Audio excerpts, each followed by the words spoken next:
But a lot of the times, whenever a roofing salesperson comes to your house, they've never physically installed one single roof themselves a lot of the time. And why I chose to be a specialty roofing contractor is because I have the actual hands-on roofing experience.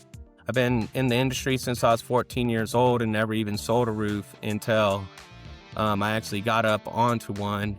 And because I have a deep understanding of the different components of the roof and how they function together, from installing them, I'm able to take the consultative approach to selling and educate my customers on why that would be the best roof for them and the do's and don'ts as far as the system is concerned. For example, I had a client down in Colorado Springs call me for a stone-coated steel roof, and I had to explain to him why that was not going to be the best fit for his home up in Breckenridge, just based off of the way that the material is set up, the way that it goes down onto the roof.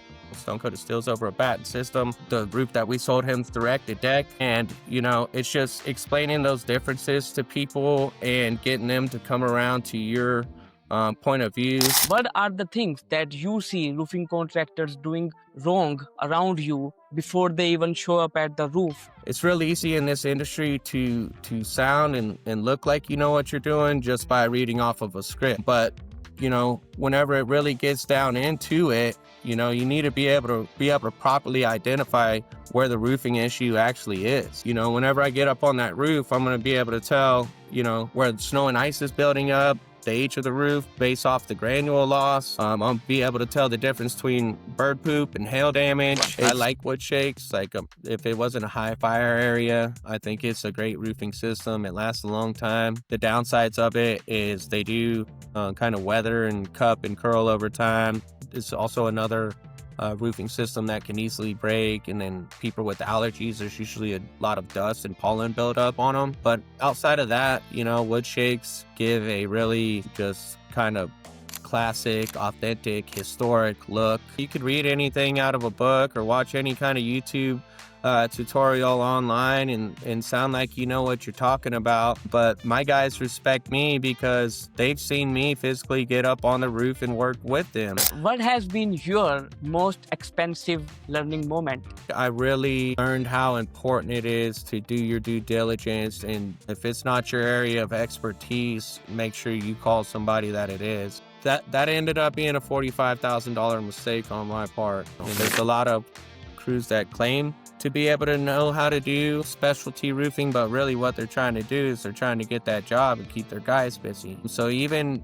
my roofing crews, they specialize in different types of roofing systems. So I feel like just like really leveling with people, letting them know that you're a human being, treating them like they're a human being. The posture of your heart really matters in these kinds of situations, because the last thing that you want to do is be under contract with somebody for a $60,000 roof and you guys don't trust one another. Welcome to the second episode of Season 2 of the Roofing Millionaires podcast, the only roofing podcast where we don't promote anyone and we don't sell you anything. In this episode, we are sitting down with Adrian Oliver from Homegrown Roofing and Construction in Colorado, and this episode is all about specialty roofing, the challenges, the skills, and the expertise that you need in order to execute complex roofing projects. Adrian and I have also discussed about the technicalities behind specialty roofing and what kind of people that you need around you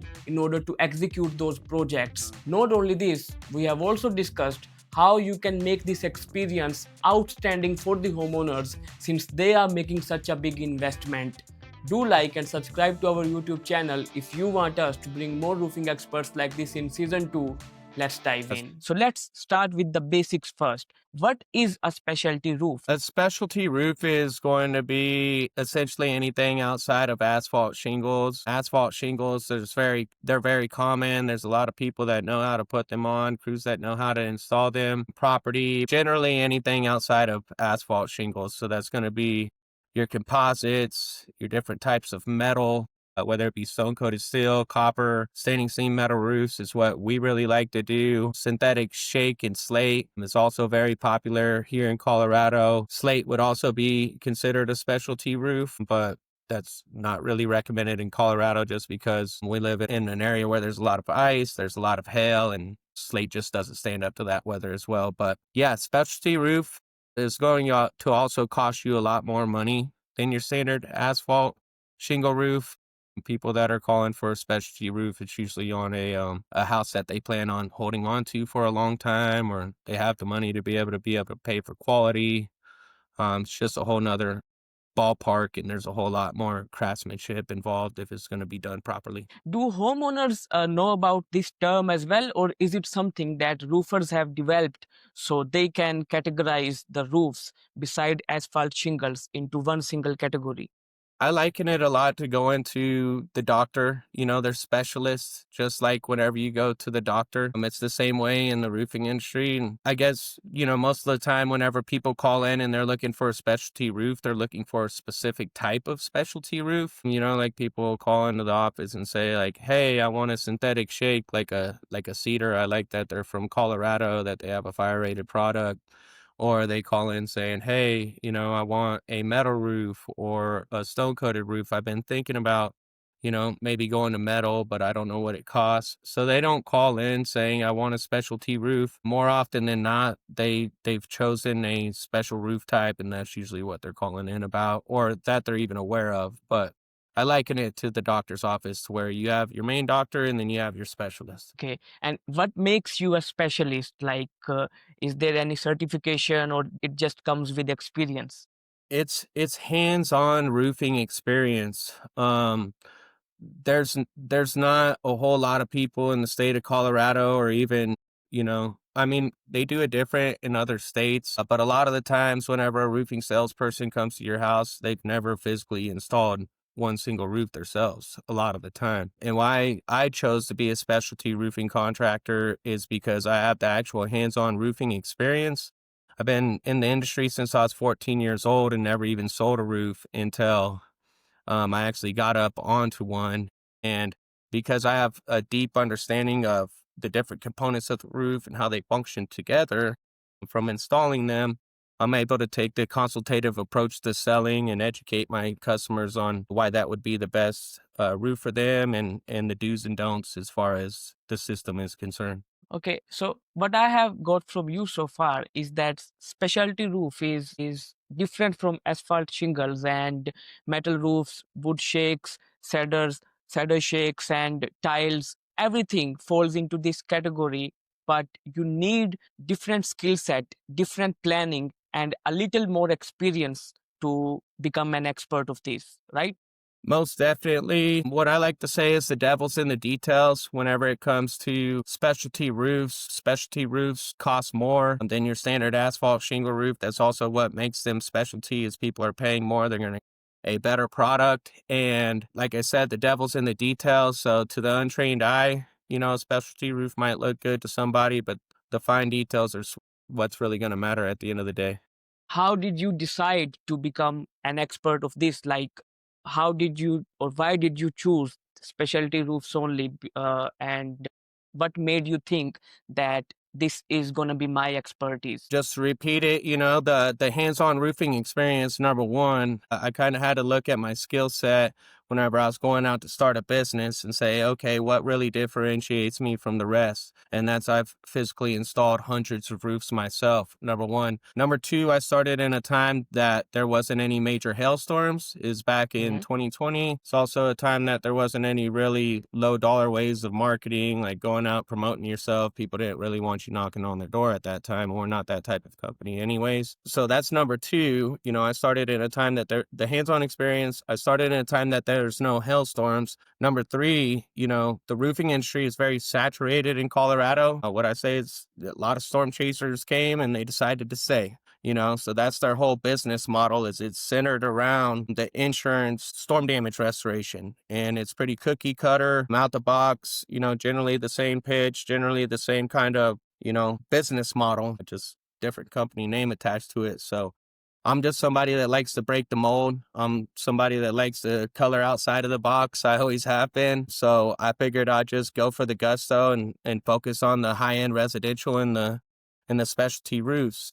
And then another reason is, I wanted to do work in the mountains. I know that people in the mountains are people that prepare, they plan, they save money, and they care about quality. So I knew that's where I was going to find my ideal client because being from the mountains, I understand that demographic, I understand their challenges. And, as an actual roofer that's physically put them on myself, I've been all across the state of Colorado seeing what leaks and what does not. And I'm able to consult my clients based off of that. A specialty roof, it requires different kind of planning, it requires different kind of decision making because many materials are involved and each material has their own specifications, and then it requires different kind of crews as well and different kind of expertise, then it requires different kind of maintenance as well. So these are like 3 or 4 foundations that make a specialty roof. So let's just dive into the first one first. Is there a different kind of planning involved when you are planning to build a specialty roof or when you are about to begin this kind of project? Or is it just like every other roofing system? It's not like every other roofing system. A lot of the times the specialty roofs on products like synthetic shake and slate, there's a lead time on them. So you have to plan well in advance. So that's one thing. The other thing too is, not every specialty roof is the right fit for every house, right? So for example, I had a client down in Colorado Springs call me for a stone coated steel roof, and I had to explain to him why that was not going to be the best fit for his home up in Breckenridge, just based off of the way that the material is set up, the way that it goes down onto the roof.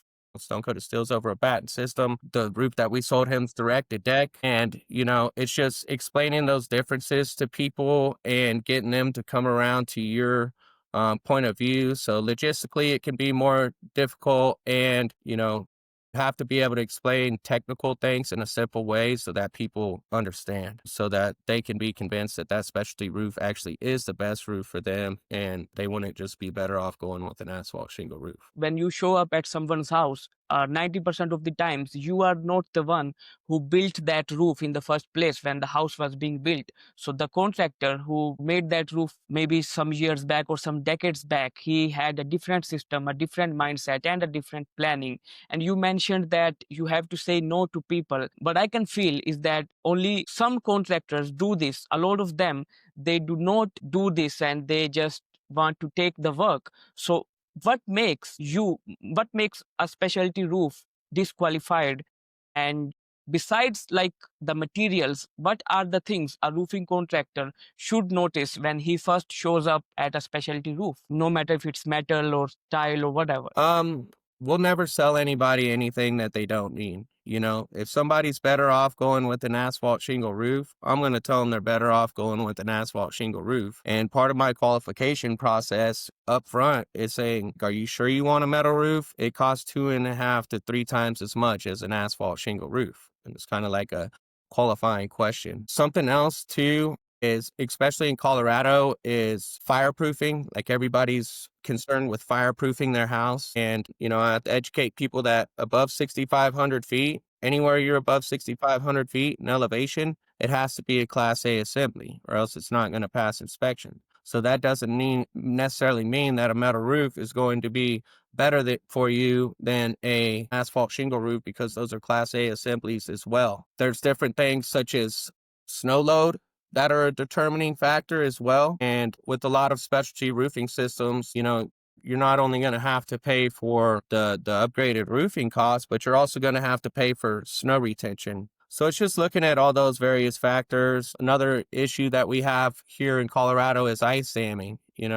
People have ice damming issues. A lot of the times we can mitigate that with ventilation and insulation, but sometimes there's other measures that need to be taken, and there's some roofing types are more susceptible to ice damming than others. Some roofs are more susceptible to snow loads than others. And, something else that I kind of ask somebody is really like, how long do they plan on staying in that house? Or do they plan on passing it down to their family? Because whenever we're talking about specialty roofs, it's, more longevity, lower maintenance costs, And it's all about, asking questions, really getting to know that client and finding out what their actual needs are and communicating to them that we're gonna match their needs with our solution, or we're gonna properly diagnose the problem and we're gonna prescribe a solution a lot like a doctor or hospital does, just going back to that reference. Besides these reasons, what are the things that you see roofing contractors doing wrong around you before they even show up at the roof in the planning process? What they do wrong besides these things as well? I should say that, like, I got my experience from physically doing it, physically going out there, facing leaks, stopping leaks, everything. It's real easy in this industry to sound and look like you know what you're doing just by reading off of a script. But, whenever it really gets down into it, you need to be able to properly identify where the roofing issue actually is. I'm a Hague certified inspector on top of all my years of hands-on roofing experience. And whenever I get up on that roof, I'm going to be able to tell, where the snow and ice is building up, the age of the roof based off the granule loss. I'll be able to tell the difference between bird poop and hail damage. It's, a lot of people are going out there just looking to pitch their product, pitch their company about how it's the best. And, the roofing part kind of gets smoothed over. With us, we're there to solve the problem. We're not there to give some fancy sales pitch or anything like that. We're not corporate style business people. We're consultative roofers that are just out there to serve and take care of people. And I feel like what really matters before you even show up at the homeowner's door is the posture of your heart. Mhm. Whether you're going there and it's to, just make a profit. Like, have to get this sell. I have to sell this guy a roof, whether it's the right roof or not. Like, as long as the pen hits the paper, that's all that matters. And that's not how we do things.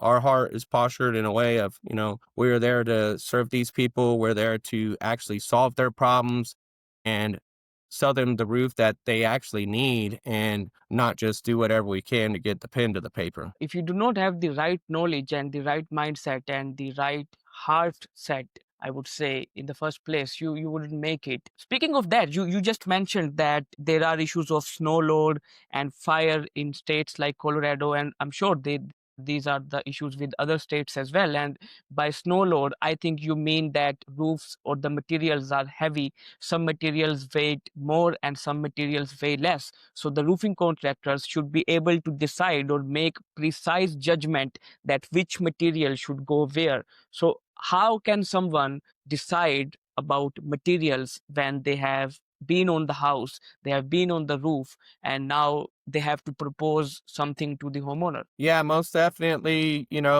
There's some roofing systems that are more lightweight than others. And a lot of the times, whenever you're looking at various roofing systems, the structural integrity of the structure itself comes into play. Like concrete tile, even though I'm not fan of concrete tile, a lot of people are. There's HOA neighborhoods that, require them. You've got to have a house that's engineered to be able to hold that kind of weight. And it's the same way up in the mountains, which that's really getting in more of the structural of it. But what makes specialty roofing different from shingles in that way is a lot of the times the shingles are going to get loaded up onto the roof. And with Mhm. specialty roofing systems, it all gets dropped on the ground. There's something that's called staging involved, where we lay out all the materials and we make sure that they can get up on the roof in the most efficient way. And it's and something else that we do, shoot, now I'm kind of losing myself. But anyways, it's really dependent upon location and weather more than anything, more than the materials getting loaded up on the roof. Because just as long as they're properly dispersed up on the roof, the structure's going to be fine. But with snow load, that's really whenever I'm talking about, specialty roofs. Most of the time in Colorado, whenever you get a specialty roof, you're going to need snow retention. And that's where the snow load really comes into place, because I've seen roof avalanches come off of even asphalt shingle roofs where it's built up enough up in Breckenridge and completely took out a deck. And if that could take out a deck, it could take out me, it could take out them, it could take out the pets, anybody. So that's just something that we really need to be mindful of. And also just looking at the integrity of the substrate.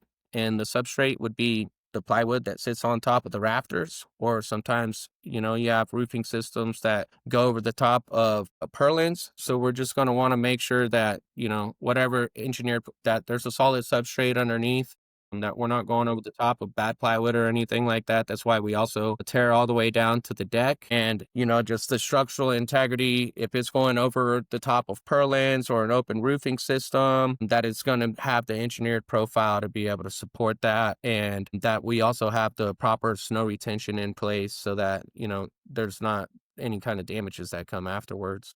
You said that you are not a fan of tiles, and what I can get from that is that because they are heavy and there is something like synthetic or real materials as well, like there are synthetic tiles and real tiles, or I don't know how you name it. But is that a factor in that selection as well? Like you have to prioritize synthetic over natural materials, or like how does that go? Yeah, the reason why I'm not a fan of concrete tile is that even though your home may be engineered to support all that weight, why have all that weight on top of your house if you don't have to? Number one, and a lot more lightweight product that's just as effective, will last just as long, and has that open cavity in the roof a lot like concrete tile does because it's a batten system, which helps to reduce heating and cooling costs, which is one of the main benefits of doing a roof of that style.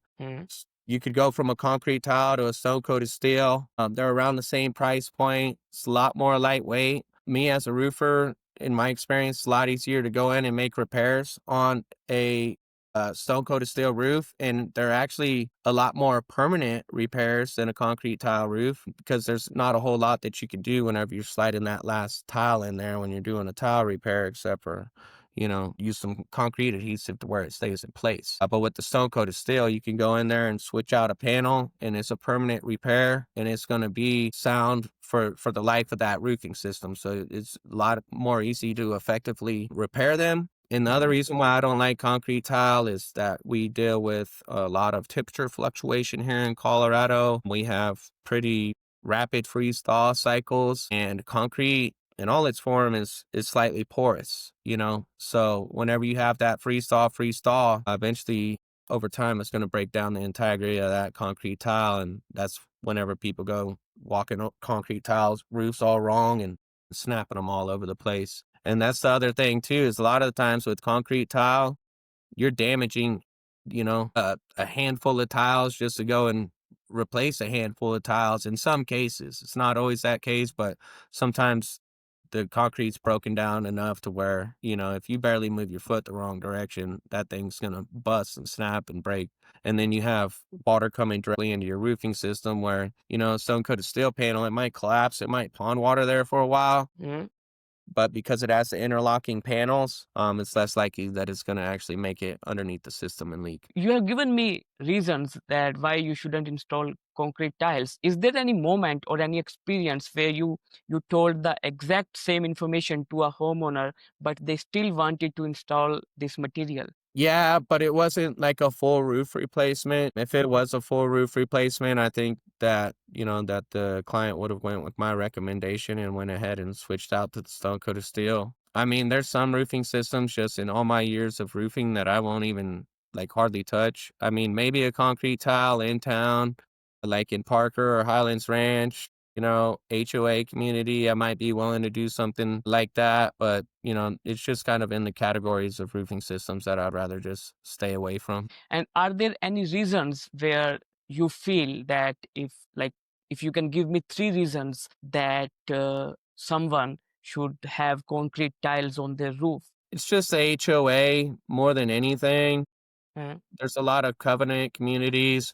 Plus, it's in a lot more of the luxurious communities. So it's more of a luxury roofing style to go on a luxury roofing home. Sometimes people care about aesthetic more than they do about function. And that's okay. Like they produce concrete roofs for a reason. They're still good. They're still effective. It's just, I'm not the biggest fan of them.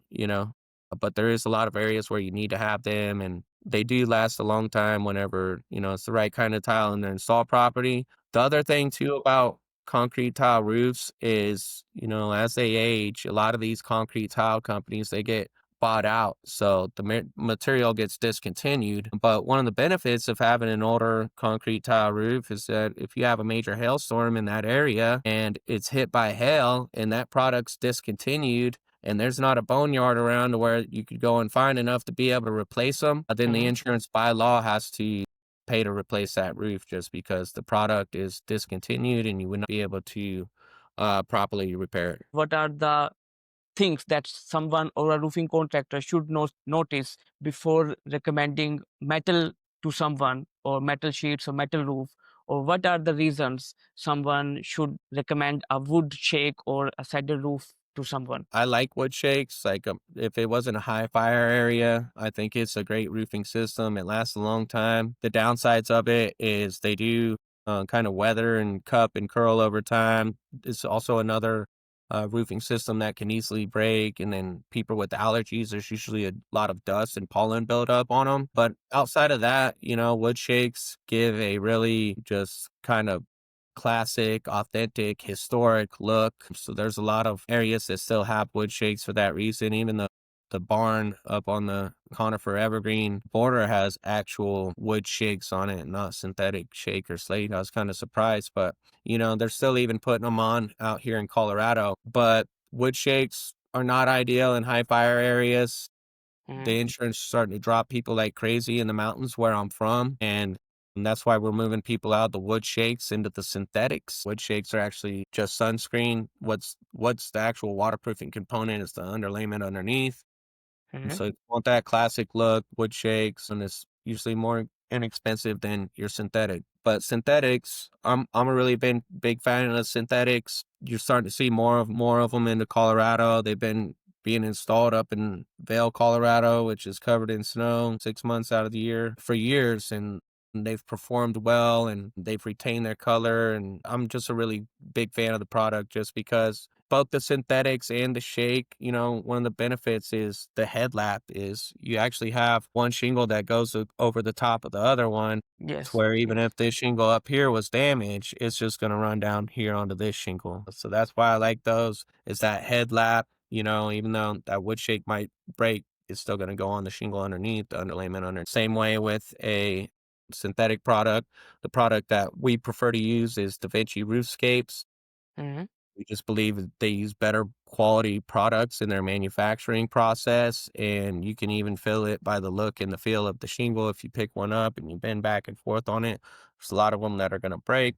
Da Vinci does not. Plus, it just has really good color retention because of those high quality plastics. Yeah, that headlap, that reinforced back to it, and it's also going to give you the same look, aesthetic appeal as a standard shake or slate roof, but it's not going to break as easily like the shake in the slate would, and it's not going to weather and cup and curl as much over time. I know a little about Da Vinci, by the way, because I have interviewed two people from Da Vinci in the last season. And I know that Da Vinci is a good product. You mentioned about waterproofing as well. So what I am guessing, or what I am taking from you, is that every single material that we have discussed, it requires a different kind of waterproofing underlayment or waterproofing system for that as well. Not necessarily. Hmm. Like I said, here in the mountains, we're worried about snow and ice, and we're worried Hmm. about fire dangers. And what I've done as a company is I've productized our roofing system. We don't do 100 different roofs. We do different type of roofing systems a certain way.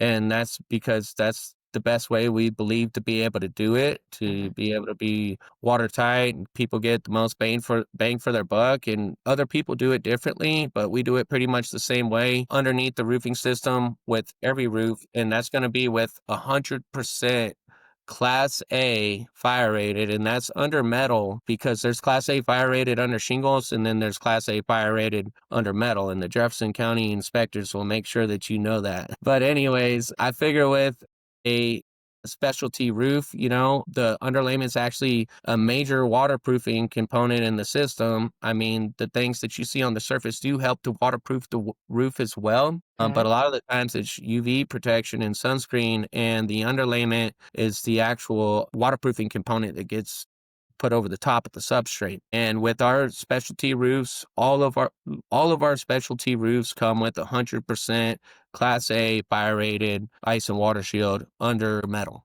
Okay, so not just under shingles. And the reason that is that these people are already paying a premium to go with a better quality roofing product. Why would I talk them into skimping on the underlayment? Because, if anything ever did even happen, if it did make it through that roofing system, which a lot of specialty roofing systems are dang near bulletproof if they're installed properly, why go big on the what you see on the outside and skimp what's underneath? That's like, dressing yourself up on the outside and then not taking care of your health on the inside.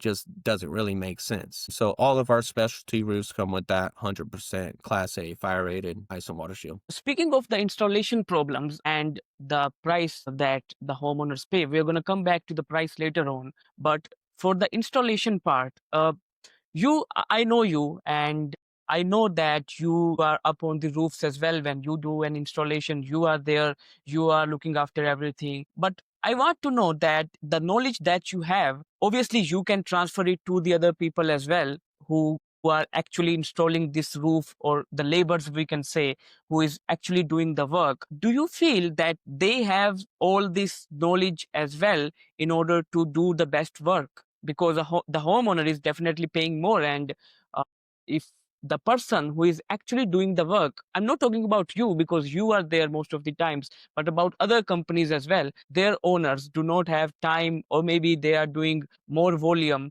So how can this knowledge be transferred to the labor if they do not have it in the first place? Yeah, it's not only knowledge, it's respect. You could read anything out of a book or watch any kind of YouTube tutorial online and sound like you know what you're talking about. But my guys respect me because they've seen me physically get up on the roof and work with them. They have seen me go and physically fix problems that they said that couldn't be fixed a certain way myself. And I have demonstrated that to them.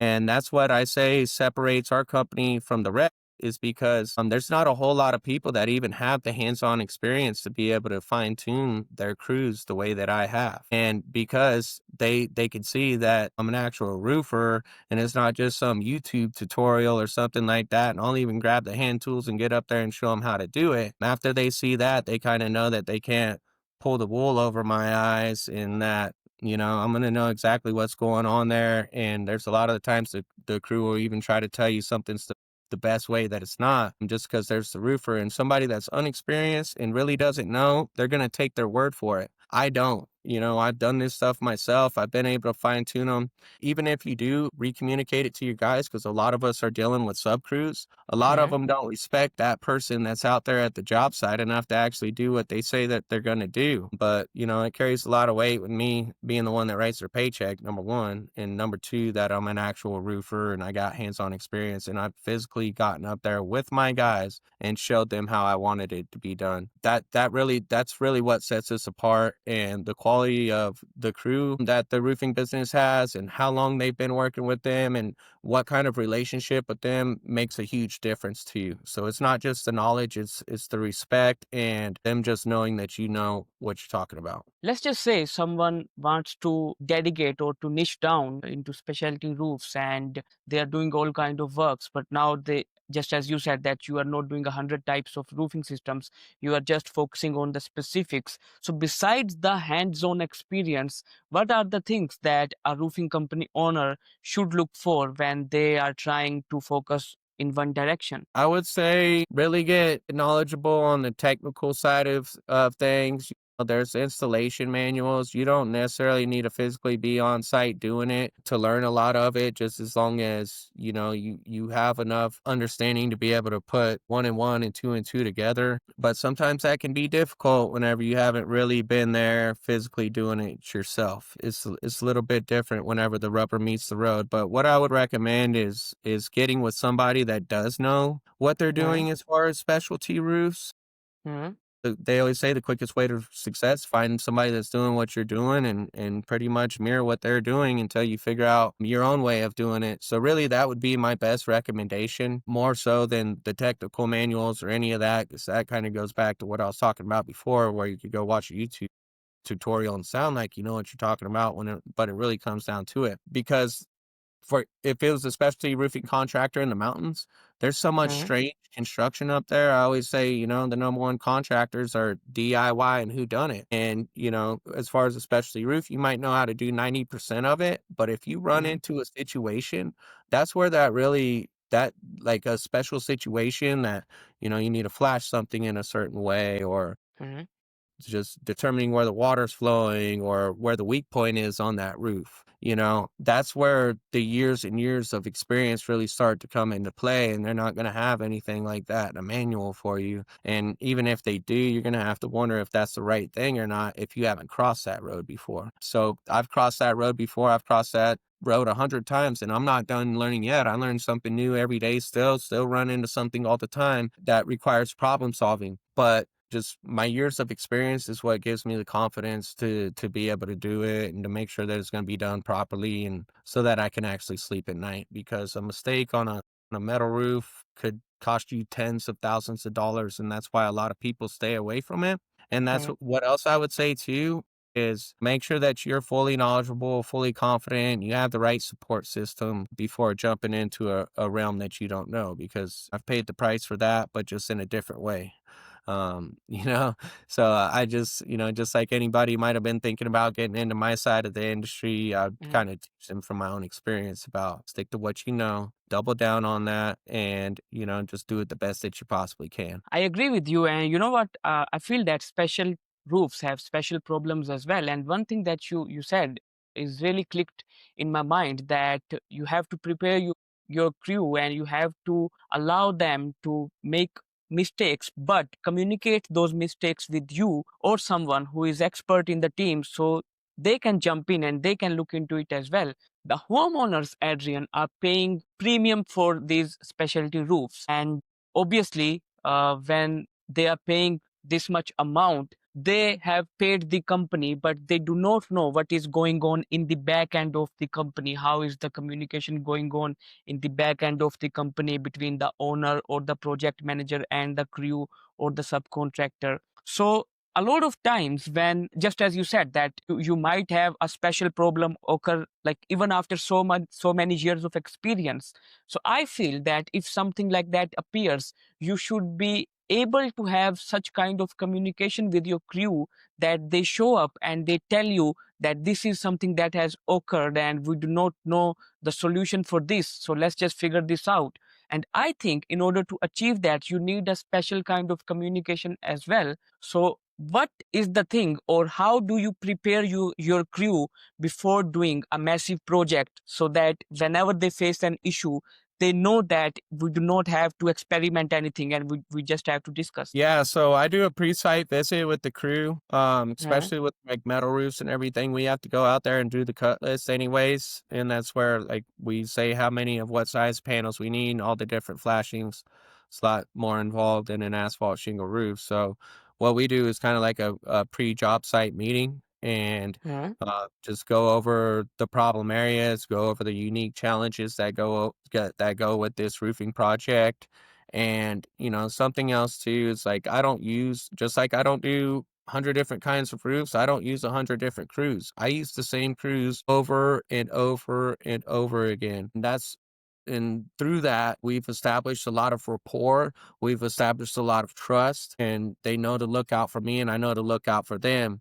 And, you know, and just really just taking those learning moments too, you know, from the last job, and making sure that they're being communicated and recommunicated. In these types of situations, it's always better to over communicate, especially with the crew, rather than under communicate. And yeah, I feel like communication is what's more important than anything, and just being able to trust the people that you're working with, because there's not a whole lot of roofing owners or project managers that are going to be on site all day, every day. I'm not on site all day, every day myself, because it's going to take all day. It would not be an efficient use of my time or energy to be there all day. So what does that mean? That means that I really need to be able to trust and rely on my crew to do the right thing, and to not do something that's going to be convenient for them the minute that you turn your back, because it happens a lot. It happens more often than not.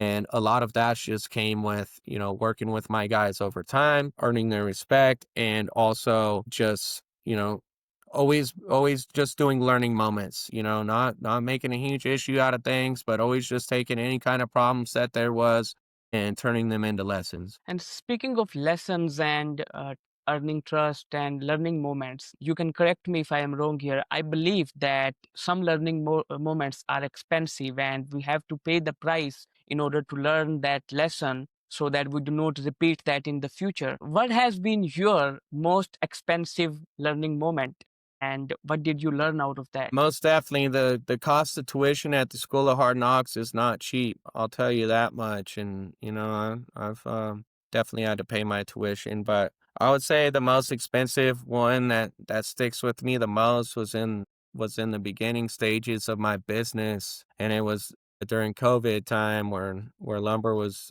not cheap, and this is where like I really learned how important it is to do your due diligence. And if it's not your area of expertise, make sure you call somebody that it is. But me being an actual like roofer, physically working on the roof, doing installs, I used to always just show up and put the stuff on. I wasn't really involved in the upfront sales process, the deciding on the materials. These are all things that, I've kind of learned and developed over the years of being a business owner. Again, I didn't even sell a roof until I owned my own business. But in doing the discovery with this man and everything that was my area of expertise, knocked it out the park, went totally fine. But I didn't really understand. Like I said, in the mountains, there's different types of structures, houses made out of all sorts of different things, like concrete, hay bales. And that's what this roof was made out of. It was made out of like concrete, hay bales, steel purlins. And, back then, I've put on roofs over open purlins, but I wasn't able to see the substrate from this man's attic. And he's explaining to me everything that was going on. And I understood everything from the substrate up, but I didn't really understand the structural underneath. And essentially what happened is I sold this man a roof that was not a structural panel, and it needed to go over the top of open purlins. Um Mhm, and it was also a custom order, metal roof. It means, like, mhm, you're not gonna be able to return that, like, whoever's out the money is out the money. But yeah, that ended up being a $45,000 mistake on my part in the early stages of my business, and it's haunted me for years. And I'll never forget it, and I'll never make that mistake ever again. And now I know, like, if anything's made out of other than wood and nails, or like you can see the I-beams there and it has to go over top of purlins, call a structural engineer. And that's what I tell my clients up front. I tell them, I don't know. I'm not going to sit here and pretend like I know, but I do know who you want to call, and that's a mhm. structural engineer. So it's just knowing when to bring in the right people is super important, but that's definitely one of the most expensive mistakes I've made. I've also got sent plans on two separate email threads and just got so Mhm. busy trying to get multiple projects going at once that I didn't submit the detached garage for a material order, and that was a huge debacle and cost time. It cost Mhm. me about $8,000 as well. So. Okay, these are quite expensive mistakes, and thank you for sharing that. I hope if someone is listening to this, they can learn something from this. Let's just say you are my coach and you are coaching me to get into this specialty roofs, and I am about to begin my journey. What are the three things you would teach me specifically about structures, or the three things that you feel someone should know about structures when they get into this? Yeah, I'd say geographic location and type of structures are two of them, and like kind of like the weather conditions around that area are the most important determining factors when deciding what the best roof is for somebody. So I would say just really being knowledgeable. I would train them on what my expertise is, and that's the functional knowledge of how the roofing system actually works together, Mhm, and explain those details to them and the do's and don'ts, kind of like the features and benefits of the different roofing products and the do's and don'ts attached to those features and benefits, because this feature or benefit might be good over in this location with these kind of weather conditions, but it's not going to be ideal for another one. And then the other one too is just like not so much the structures, because I feel like that's pretty simple, but more or less like really getting to know the client, really getting to know their heart, really getting to know like how long they're going to be in that house or how important it is to them to have either the best roof possible or to be able to get it done and have it be watertight, not have to take money off the sale whenever they own it. So that would be the thing. I would say type of structure, geographic location, weather conditions, and how long somebody's going to be in a home are the most important determining factors whenever helping somebody decide if they're going to want a specialty roof, and if somebody's going to sell them, that's the things that they need to be able to understand and communicate, in my opinion. What is the best way to make a decision based on how long the homeowner has been planning to live in that house? I mean, unless they plan on living in it for a significant amount of time, or they want to upgrade the curb appeal, whenever they go to sell the home, or they want it to retain that resale value for longer, those would be times that you would want to invest in a specialty roof. But if somebody's not going to be in a house for very long, they don't have a bunch of money that they're just looking to spend, because sometimes that's the case too. Sometimes people just want what they want. But for your average person, a lot of the times an asphalt shingle roof's going to be just fine. And like I said, we're never going to talk somebody into something that they don't either want, like really want, or need. A lot of the times I'll talk people out of going with the specialty roof and just talk them into, not making a decision that they might regret later on. Yeah, I get that. You mentioned that you should know when is the time to ask for expert advice, or you should know that when is the time to call for an expert opinion. And you mentioned about structural engineers. You should be able to get in touch with that if you are not able to understand something related to that structure. Besides this, do you feel that you should have some kind of connections in your arsenal if you are going to get into specialty roofs? So whenever you are going to face a problem, you know that you know the right people. Definitely, and I feel like it's called specialty for a reason. Even down to the crews. I believe your plumber should be a plumber, your electrician should be an electrician, your drywall guy should be a drywall guy, and that's what they do all day, every day, because that's what they know. There's a lot of crews that claim to be able to know how to do specialty roofing, but really what they're trying to do is they're trying to get that job and keep their guys busy. So even my roofing crews, they specialize in different types of roofing systems. Like my metal guys, they do metal all day, every day. My shingle guys, they do shingles all day, every day. I do have crews that are a little bit more multifaceted, but they've still done them enough and have the documented experience to really be called a specialty crew. The other thing is having close relationships with your suppliers and manufacturers. And that's another reason why, I use the same crews over and over again. I use the same suppliers over and over again. And I use the same manufacturers over and over again. Those are the people that I work with. I have a close personal relationship with them. I might not be a $12 million a year volume roofing company, but because I'm loyal to their product, they also tend to be loyal to me.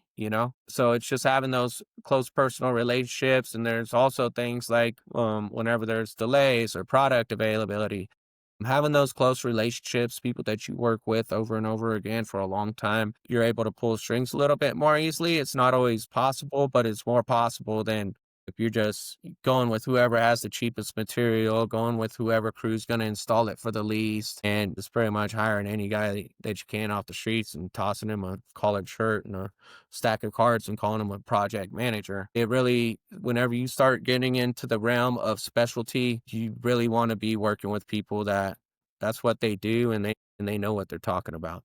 Okay, so there are 3 or 4 avenues, just as we have discussed before as well, and people, materials, knowledge, and the mindset. Obviously, these are there. And thank you for talking about materials and manufacturers and suppliers, because that was exactly my next question for you. Besides having the right connection with the homeowner, obviously, if you have the connection, they understand that there is a delay in the sourcing of the materials. But for someone who is starting new, what kind of approach, or what are the things they should know that can happen or that might happen with the sourcing of the materials, or what kind of challenges normally occur when you are doing specialty roofs with the sourcing of materials?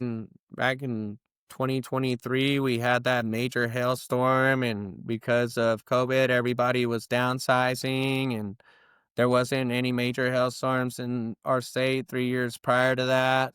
Everybody is kind of slow moving. Everybody scaled down their businesses to be able to survive. And now, next thing you know, we got a record hailstorm that comes through, and they're not able to manufacture the products fast enough to be able to put them on the roof. So that's one issue that comes up here lately, 2025, we've been seeing is across the state because most of the roofing companies in Colorado, their business model is focused around storm damage, and their business model is very dependent upon storm damage. Things are slow across my industry right now. Like homegrown's not slow because we do specialty roofs and we're up in the mountains. We're not chasing hail. But across my industry, it's slow. So one of the issues that we've been having this year is delays with deliveries. They're not sending trucks out as often as they normally would just because it's not an efficient use of their resources. And, on these slower years, it's harder to, some of the roofing crews actually go to other states so that they can keep their families fed and they can stay working because there's so many of them in Colorado, they kind of have to move around in order to be able to do that. And that being said, the ones that do stay, they're trying to make efficient use of their time and their resources as well. So a lot of the times, unless it's a full roof replacement, unless all ideal circumstances are in place for a certain roofing project, it can be harder to get a crew out there just because they're trying to make the most efficient use of their time and their resources, and they're not gonna pass up on a 40 square roof 10 miles from their house to go do a 20 square roof 40 miles from their house. And that's where the relationships and all that really start to come into play. Whenever there's delays, you could call into just the supplier if you're a production guy, if you're not working with the sales rep at the manufacturer, and pretty much get a stick thrown in your spokes like, hey, we're not going to be able to get this material for another 6 months. But if you have a good relationship with your sales rep, they'll be like, let me get on the phone. Actually, I found this material out in Kansas in this real life situation that I'm talking about here. I actually found this material out here in Kansas. If you place the order with us, we're going to bring it out here for free and you'll have it up on the roof whenever you need it. So just little situations like that that really do make a big difference in the overall delivery. Are there any things that you can do as a business owner to minimize these kind of situations or to prevent these things? Maybe like you should have some materials in your warehouse or like things like that. Are there any things that can be done to minimize these situations?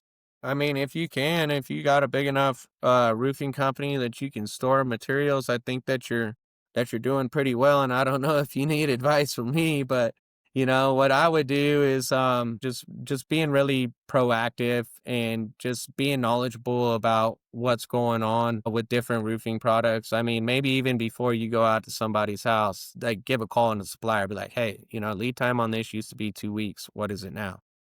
Because I don't want to go out here and sell these people a roof knowing that they need one before wintertime and I'm not going to be able to get it. So it's just really being in communication with the suppliers, knowledgeable about material availability, also knowledgeable about what's happening across your industry. Like I mentioned that, most roofing companies in Colorado are slow right now because there hasn't been hail. So what does that mean?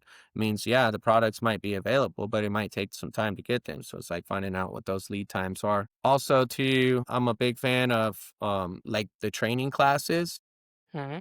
A lot of the times, like CRA, the different suppliers, they'll do training classes, and it's going out there and they'll have the reps from the manufacturer there at those training classes. So not only are you getting it direct from the source, how that roof needs to be installed, but you're also able to there connect with the reps from the manufacturers and get a relationship with them and just kind of pretty much Q&A spitball them until you get the answers that you need. Speaking of being proactive, we are recording this interview on 3rd of November 2025. Today, if you see all the products, all the suppliers, all the materials, what are the materials that you feel might be in danger in the coming year, or they will have less supply, or they can cause some troubles? And if someone is installing those materials, they should be proactive about those materials or suppliers. Yeah, most definitely. I would say, just like in the materials, and it's not even from a manufacturer distributor standpoint,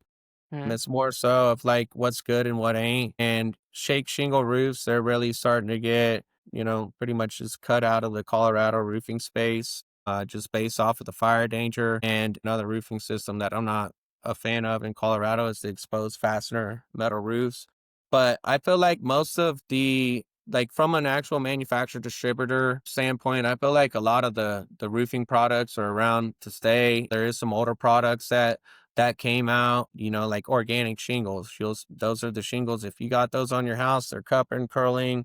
You take a little piece of it, it's going to disintegrate in your hand, but those aren't really being manufactured anymore. I would say, three tap shingles are really starting to get cycled out as well. If somebody has if they have a three tap shingle roof on their house, it's probably getting about time to replace it. And I would not recommend going back with a three tab shingle roof. So those are starting to get cycled out, and just different products get discontinued along the years. But I feel like and some shingles are better than others. But a lot of people in the industry, just, to put a positive light on it, are, as far as asphalt shingles go, are moving to SBS modified, and it's a different type of asphalt from your standard asphalt shingle. So a lot of us are educating clients on the benefits of SBS with its resilience to the temperature fluctuations, UV resistance, more flexibility. So I think that SBS is becoming the industry standard, and really class 3 shingles are starting to kind of get moved out in that way. Other than that, I feel like most of the products are here to stay. You mentioned earlier in the interview that you take some classes from these suppliers and these manufacturers, and they tell you about how to install these products and all of that. Let's just say someone wants to learn about specialty roofs a little bit more, and they do not have the resources. Like, you have your family business, you have had it since your childhood, so you had the opportunity to have the hands-on experience since you were young. But someone who does not have these kind of resources around them, what are the classes or certifications or trainings that have helped you so far from some specific companies or from some specific suppliers that you would recommend them to take if they really want to learn something meaningful? Yeah, here in Colorado, we have the Colorado Roofing Association, and they do a lot of classes on different roofing types. So I would find the roofing association in your area and join and be a part of that, and actually participate in the classes. Even though you might not be there physically installing roofs, it's really cool to just go out there and learn it and understand it and have those tools in your hand. And at least you could say you did it at the end of the day, because I feel like physically seeing it in person, being able to see, touch, feel it, and I feel like it's this way with a lot of blue collar guys, makes all the difference, because we're kinesthetic learners, and that's really where I've gotten my knowledge from. So,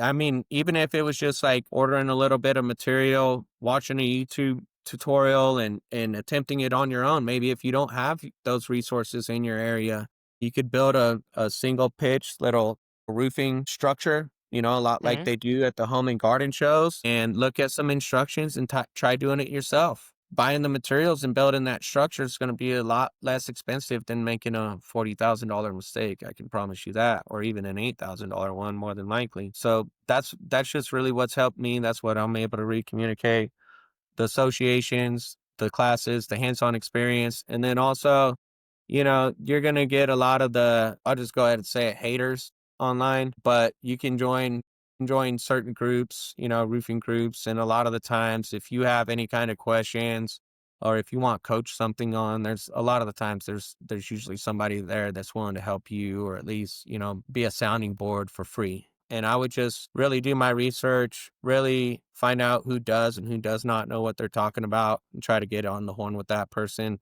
If anybody, and I'll just put it out there, if anybody's trying to get into specialty roofing, I'm more than happy to share whatever knowledge that I can with somebody. And they could feel free to reach out to me. I'd be happy to teach them.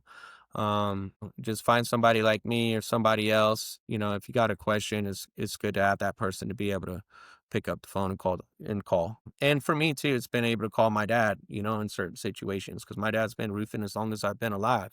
He did that for me. I would like to do that for other people, and I'm sure that there's other people that are like that too. I would drop your email in the description of this video. So if someone really wants to learn something, they can actually learn it from the right person. What are the newbie mistakes that people make? Like, we have talked about the installation, we have talked about materials, but there is repairs as well. And a lot of times when you show up at someone's roof, you haven't done the roof, but you are Mhm. there for the repair maybe. And you look at the issue that is there, and you immediately tell that this roof has been done by some newbie, and he isn't a pro. So what are the top mistakes that you see that the newbies make? So with metal, it's a lot of the times it's the way that they're flashed at the wall abutments and the penetrations and the details. I'll start with standing seam a lot of the times, and you won't even be able to see it from the ground, but you'll go up top and there's that cut list I was talking about where there's a bunch of different panels and they're all different sizes, right? And what I run into a lot is where that panel's barely short at the top to where it doesn't make it underneath the piece of Mhm. seed flashing that's at the ridge, and you actually have a void and an opportunity for water to come in right back behind the panel.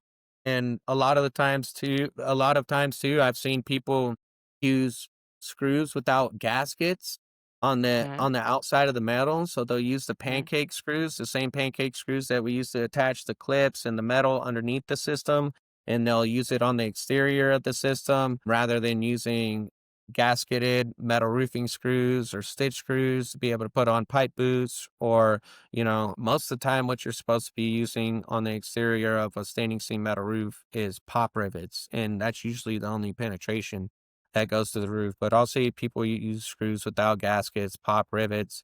I've also seen people, standing seam metal roofs are supposed to be a concealed fastener system. I've seen people screw through the top of the panel rather than using the clips that they're supposed to use, and that's not the way that they're supposed to do it.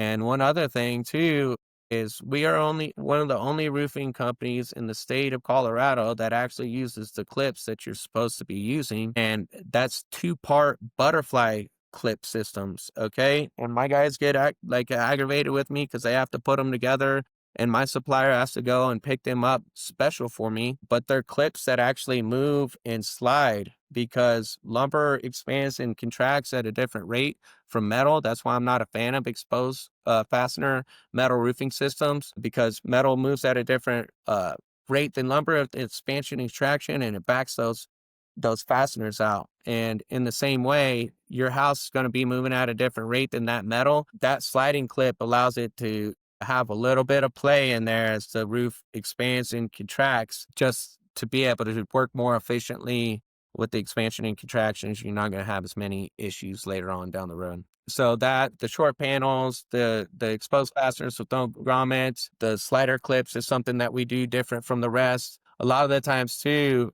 people will leave the hem off the panel, and that's where we cut off the bottom inch of either one of the ribs and we fold the panel in to where it clips into that roofing system, whether it be at an eave that's down by the gutter, that's the bottom portion of the roof, or in a valley. Some people cut the panels off straight, and that's not the way Mhm. you're supposed to do it. You're supposed to cut off an inch and then fold it into a cleat or to the metal down at the bottom. So that's just a small list of the things that we do differently, but there's a good amount of things that we could do differently. I mean, even like making your flashings large enough, and where most roofs leak almost 100% of the time, it's never in the field. It's always at the wall abutments, the wall abutments, and the penetrations in the valleys. Okay.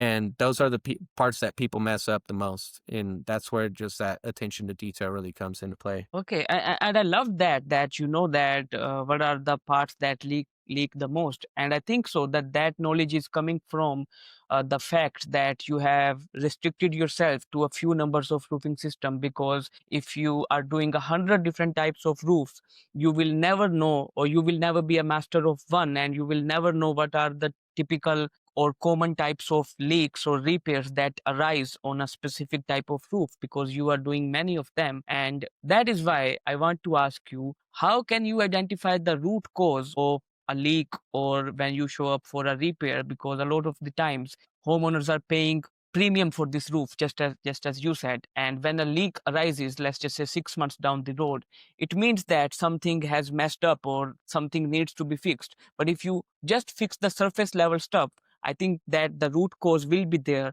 So how do you identify that, or how do you ask your crew to identify that? Yeah. So one of the first questions that I ask people whenever I show up to their house to do a roofing consultation is, how long have you been thinking about having your roof replaced? What triggered you to finally give us a call? And do you have any interior signs of leaking? Because those are the problems that we're going to want to address first. I grew up in a family roofing business. That's not this business. It's another business that my father still has.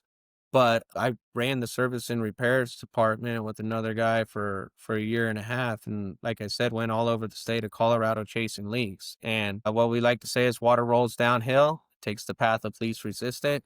You want to make sure that, all the hydrostatic, meaning low slope Hmm. areas, have a very wide covering, that there's not going to be a lot of opportunities for water to come in, like a lot of or the stagger step up system with shingles, where there's a lot of opportunity for water to come in sideways if it's low slope. So it's looking at the hydrostatic areas, places that are going to hold water or hold snow Hmm. over the winter, just asking the client if they've seen any kind of interior signs of leaking, looking up into the attic to see if there's any kind of water standing or anything of that nature. And also, whenever we take the roof up, we're always tearing it off all the way down to the plywood so that we can inspect and address the substrate, because that's where it's going to show up. And just because a leak is manifesting in a certain area of your home or your property, Hmm. that doesn't necessarily mean that that's where the leak is actually coming in on the roof. It could be coming in a totally different area, running sideways, running downhill, and except for whenever there's cases of ice standing where water actually does climb uphill, it's always going to go downhill and take the path of least resistance. If that means running sideways until it can find a place to come out of your ceiling, then that's what Hmm. it means. And that's where really the hands-on experience and the functional knowledge really comes into play. Thank you for sharing that. And is there anything else that you learned from your experience of chasing the repairs when you were doing all of that? Yeah, I mean, I just learned a lot what things are and what they aren't, because somebody might think that they're having a leak, but really what it is a condensation issue. They might think that it's a hole up on the roof somewhere, but it's really lack of ventilation and just being able to identify when there wouldn't be an issue of condensation rather than a leak, because it's actually very common that, it is condensation and not a leak. So that's just kind of something that I've learned over the years. Something else that I've learned is there's temporary repairs and then there's permanent repairs, right? Kind of like we Okay. were talking about with the concrete tile, even though swapping out that tile is a permanent repair. I'm just more of a fan of the stone coated steel. But anyways, you can go out and temp in an area, even if it's pouring rain, you can go out and temporarily repair it, and that's going to be good for a certain amount of time. Or somebody can get up on your roof and spread caulk or silicone and stop the leak. Eventually that issue is going to resurface. So it's really just knowing how long, like what the proper repair method is and how long that repair is actually going to last, and being able to educate your client on that so that they know what they need to do going forward. Okay, thank you. And as we are heading towards the end of this interview, Adrian, you mentioned just a while ago that you have a specific set of questions that you ask the homeowner when you show up at their house. I want to ask you that, is there a different kind of mindset that is required to sell these roofs as well? Because obviously you have to convince someone to pay more, and you have to convince yourself as well that you can actually sell this roof at a higher price. So does that require a different kind of mindset, or what is the thing that you have learned over the time that you need to do differently if you have to sell roofs at this price point? Yeah, and I'll just say this, I'm a roofer turned businessman, not businessman turned roofer. So I feel like just like really leveling with people, letting them know that you're a human being, treating them like they're a human being, and really just the posture of your heart really matters in these kinds of situations because the last thing that you want to do is be under contract with somebody for a $60,000 roof and you guys don't trust one another because it's a lot more higher emotions. A lot of the times with specialty roofs, it's not the insurance that's paying for it. It's people paying their own hard-earned money out of their pockets. I work primarily with cash clients in the mountains. My business model is not focused around insurance damage restoration.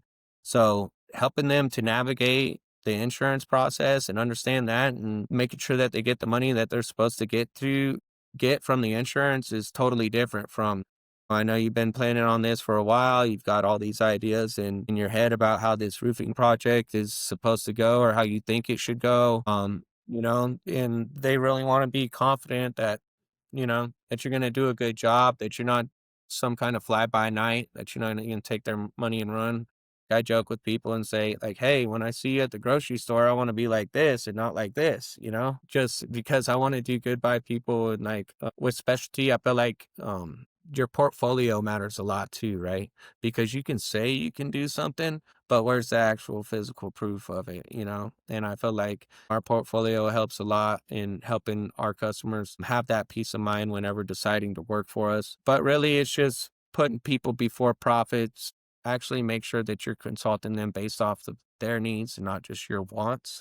And trust is everything because like if you can't trust the person that you're working with, then why even work with them in the first place? And that works both ways. That works for the roofing contractor and the client. And like me as a roofing contractor, I'm even starting to notice the people that I am and am not willing to work with. And you can just kind of tell that up front. It's like, I feel like just as important in making sure that you have the right fit as a roofing system, it's making sure that you guys are going to be a right fit as a contractor and a client, and that relationship's going to be fluid and not contentious, and that everybody's on the same page and it's not two separate goals working against one another, that you guys can find the common goal and that you can get to that destination as easily, efficiently, and effectively as possible. And I agree with you on that if you are spending that much and if you do not trust each other, that's gonna end up nowhere. And I can sum this interview by saying that if you are thinking to get into specialty roofs, you have to take control of 5 foundations. And the first of them is your heart and your soul. You need to have a different kind of heart that is caring, and you have to have a different kind of soul that wants to work on a purpose. The second thing is the knowledge. You have to have the right knowledge and the right experience. And the third thing is the portfolio, just as you said. And then you have to have the right crew. And the last thing is that you have to have the right connections outside of your business as well. So you know who to call when an issue arises. Now, just by this answer of yours, I can remind something that you said me in our conversation the other day, that if you operate outside of your vision, the market punishes you. And like, where does that come from, and how does market punishes you? Yeah, this is specifically to the business owners, or anybody thinking about starting a business, and it's not only roofing, but I'll tell you my experience as far as roofing in general is, whenever I got the inspiration, like a vision is everything in a company. Like whatever you're casting out there, whatever the common goal is, it's everything in the company, and it has to be solid and you have to stick to it come hell or high water, and you can't let shiny objects make you go right or left. You have to stay on the path, and the path's pretty narrow. And the original vision for Homegrown was that we're going to be a mountain-based roofing company doing specialty roofs in the mountains, and that's what we set out to do. And it was a grind for like 3 years just because of the no storm. So many roofing companies in Colorado that, I was starting to wonder if I was ever going to really like start taking strides rather than, step by step, day by day. And we're still steadily growing, building our portfolio and everything. But then those major hailstorms hit back in 2023. There's a lot of roofing companies in Colorado that do storm damage restoration great. And are we capable of doing it? Yes, but we're not going to be the best whenever it comes to that. But just the temptation with the 2023 hailstorms, I kind of got caught up in comparison about what all the other roofing companies do that work, and saw how fast that they were progressing. And, I kind of wanted to hop on that train. So I did, and quickly found out that, that the storm damage restoration, it's a lot of moving parts. It's a different type of client that you're working with. And you're working with a lot more people, and it takes the organizational structure to be able to support all that. At Homegrown Roofing, we like to keep things small. Like to keep it personable. We like to keep it close to the chest. But that means that, we don't have 5, 6, 7 different departments to be able to handle a major hailstorm like that. Storm damage restoration, yes, but it's not the main part of our business model. And that being said, we did a whole lot of movement in 2023, 2024, and made some money, but it's also one of the most miserable times of my life. Like, I wanted to leave the roofing industry because of it. And it's because I signed myself up for that experience. I got that experience, and like, I wasn't doing what I had set out to do. So rather than giving up, I said, okay, what was that? What was I actually trying to do here? I wasn't trying to be like these other cookie cutter roofing companies. I wasn't, I'm not trying to be the best storm damage restoration guy out there that there is, and all this, do $20 million worth of storm claims in a year. No, that's not Homegrown. I'm small, close to the chest, personable, family owned. We don't have this huge organizational structure, but guess what? Anybody can pick the phone to Homegrown and talk to me, and I'm the owner, and I'm the one that honors my work. I'm the one that warranties my work, and they have access to me, and we're able to do good quality roofs for good quality people. And now that's all that we do. And now I'm happy. I'm doing just fine financially, and I'm doing roofs that I'm proud of. I wasn't very proud of getting away from my vision and chasing after something that wasn't for me. I'm proud of, actually getting back to my roots, who I am, and what I actually set out to do. And I couldn't be more happy. And you know what? I can relate to this because I agree with you. We set a mission. Like when I started my agency 7 years back, there are a lot of people who are doing retainers, who are working with 200 or even more than that roofing companies per month.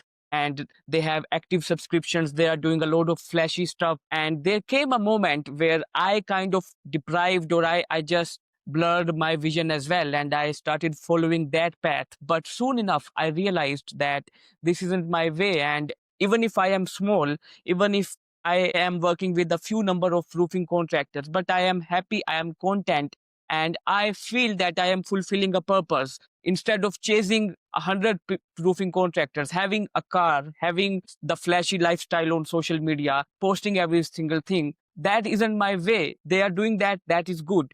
And I think that is the alignment that we need with our soul. And why I am sharing this with you is because, Adrian, I think a lot of people need to listen this message. And from what you have shared with me, there are three things that I have noted down. The first thing is that when we set a vision, at times we feel that after some years or after some months, we feel that we need to upgrade that vision. However, we do not need to upgrade that vision. It is just that we are missing something, and now our brain is telling us that our mission, our vision is outdated. That is not the case. Your vision is there for decades. So that is the first thing. The second thing I noted down is the mindset. Like, let's just say you were on the wrong path. A lot of times we feel that, okay, we can make it out, we can make it work, let's just try a little bit more, and maybe these are the initial challenges that we are having, let's just continue this path for a little long. But that is the point where we mess up, because we are already on the wrong path, and now we are telling ourselves that we just need to push a little things more. The third thing that I have noted down is that we do not know where to draw the line. Like, you do not know when to, or I do not know when to stop. So the good thing about you and me is that we at least had this realization that this isn't our path.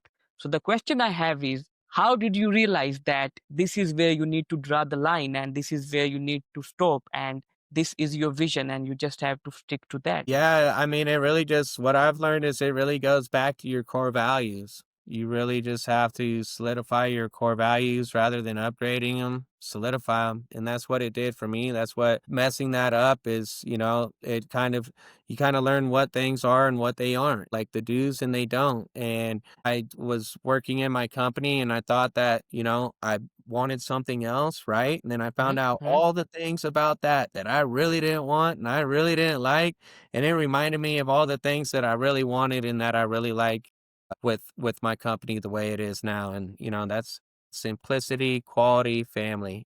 We like to keep it simple. We like to do good quality work, stuff that we're proud of, stuff that, we feel good whenever we go to bed at night that I drive by and I'm like, yeah, I did that roof, I did that one right there. And then family, I do this for my son, I do this for my mom. And, I was so stressed out dealing with so many people's nonsense, whether it's the insurance, people, just different people. And it's just really wearing and eating away at my soul. And then I wasn't able to show up at home for my mom and my son the way that I like to. And I just saw how it's affecting my personal relationships. And we all get into business to make money, but it's not all about the money at the end of the day. It's about quality of life. It's about actually having a positive impact on this world before you leave this place, and taking care of the people that it matters the most. And that's something else that I've learned over the years. You don't have to work with everybody. You don't have to serve everybody. I was a people pleaser. I just thought everybody that called into my office, like if I don't go out and meet with them, hell's gonna freeze over or something. I don't know. But I learned, like, actually I can just tell them people, hey, actually we're booked out for the year, or we're really busy right now. We might not be the Yes. best for you. Call this roofing company or call this roofing company. And then that way I'm not spreading myself too thin, and I actually get to show up for the people that matter to me the most. And it's just kind of like realizing those things and having enough self-awareness to be able to take action whenever you do. And I'm proud of you for doing that. And I'm proud of you for having this vision and serving the good people and being the good company. My last question to you, Adrian, is that normally I ask people, what advice do you have for the roofing community? But I want to change it for you. The last question for you is, what is the one safety warning or the thing that you would want to tell someone who is entering into specialty roofs, that if you see this thing on a roof, do not touch that roof? That is a red flag. I would say just be fully understanding of the type of structure. That was the most expensive mistake that I ever made, and I will never make that experience again. And two, just really the crew is what matters more than anything at the end of the day. If you're not somebody that has hands-on experience, make sure that you really vet that crew before into getting into specialty roofing, because there's a lot of them that will tell you that they know what they're doing all the way up until they jack that roof up, and it costs you thousands and thousands of dollars. And if you don't know how to keep an eye on them and stop it whenever it's happening, that could cause you to potentially lose your company if you're just starting out, or if it's a large enough roof, it don't matter where you're at.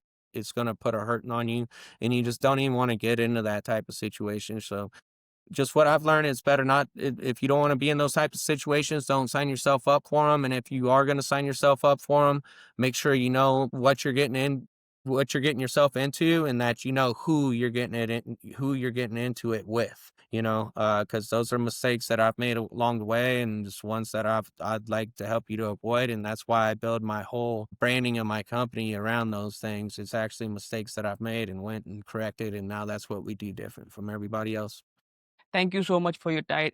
Thank you so much for your time, Adrian. It was a pleasure hosting you. I had a great time and a great conversation with you. I really pray that you achieve your goals, you help the people that you want to help, and at the end of the day, you make a company that you are proud of and that you can leave to your kids, and you can just feel that you have done something good for this world. Thank you so much for your time. Have a great day. Yeah, thank you, Muhammad. I just really appreciate all your help along the way and your partnership. You're a really good-hearted guy that's doing good work by people, and I've just enjoyed being able to lock arms with you and walk this journey together. Thank you. Have a great day. Bye bye. You too, buddy.